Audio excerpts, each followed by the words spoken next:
ബീഹാർ തെരഞ്ഞെടുപ്പിൽ RJD നേതാവ് തേജസ്വി യാദവ് നാമനിർദ്ദേശ പത്രിക സമർപ്പിച്ചു. രാഘോപൂർ മണ്ഡലത്തിൽ നിന്നാണ് തേജസ്വി മത്സരിക്കുക. JDU 57 പേരുടെ ആദ്യഘട്ട പട്ടികയും പ്രഖ്യാപിച്ചു.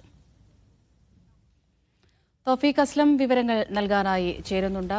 തൗഫീഖ്, ഇപ്പോൾ തേജസ്വി യാദവ് നാമനിർദ്ദേശ പത്രിക സമർപ്പിച്ചിരിക്കുകയാണ്. ഏത് മണ്ഡലത്തിൽ നിന്നാണ് അദ്ദേഹം മത്സരിക്കുന്നത്? മറ്റ് ആരൊക്കെ പത്രിക സമർപ്പിച്ചു? വിവരങ്ങൾ എന്തൊക്കെയാണ്? അമൃത, അല്പസമയം മുമ്പാണ് RJD നേതാവ് തേജസ്വി യാദവ് നാമനിർദ്ദേശ പത്രിക സമർപ്പിച്ചത്. രാഘവ്പൂർ മണ്ഡലത്തിൽ നിന്നാണ് തേജസ്വി മത്സരിക്കുക. മാതാപിതാക്കളായ ലാലു പ്രസാദ് യാദവിനും സാബറി ദേവിക്കും ഒപ്പമായിരുന്നു തേജസ്വി നാമനിർദ്ദേശ പത്രിക സമർപ്പിക്കാനായിട്ട് എത്തിയത്. നിരവധി പ്രവർത്തകരും തേജസ്വിക്കൊപ്പം ഉണ്ടായിരുന്നു. വലിയ പ്രകടനമായിട്ടാണ് പത്രിക സമർപ്പണം അല്പസമയം മുമ്പ് നടത്തിയത്.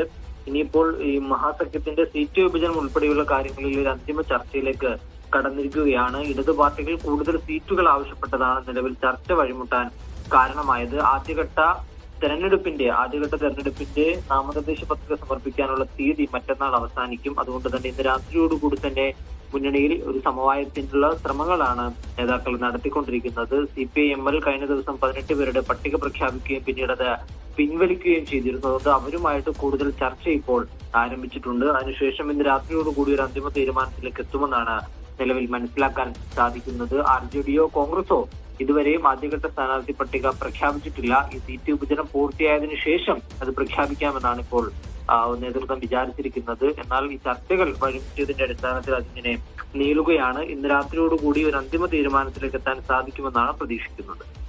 റഫീഖ്, അതുപോലെ JDU ആദ്യഘട്ട പട്ടിക പ്രഖ്യാപിച്ചിട്ടുണ്ടല്ലോ. എത്ര പേരാണ് ഇതിൽ ഉൾപ്പെട്ടിട്ടുള്ളത്?